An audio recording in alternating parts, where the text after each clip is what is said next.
I'm listening to this True Worship by Makhumalo, and I'm asking myself, ukuthi ngampela uMacele didn't even remember this moment kaMakhumalo emsupporta nge-anniversary yakhe nomseleko. I know, guys, now I'm waiting for the next season to see how will their relationship unfold. We all understand uMayeni for not coming, even nobody knows ukuthi abazwani kahle, but guys, uMacele engengambona ethandaza ezebhuquze phansi, like really I know and believe ukuthi ngampela uthe akayi ngenxa ukuthi u20 years usuphelile wakhe nokusupporta umseleko.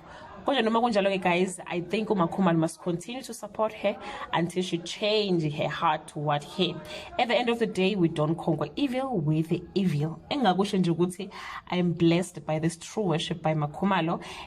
She don't just sing, guys. She don't just sing. She is anointed, I'm telling you. Like unento ayithintayo umuntu mangabe ecula.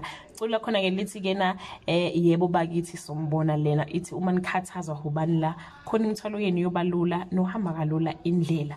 That brings us to the end of this video, and that brings us to the end of season 6 of Uthando Nesthembu. Do leave your comment below, guys, and share your opinion.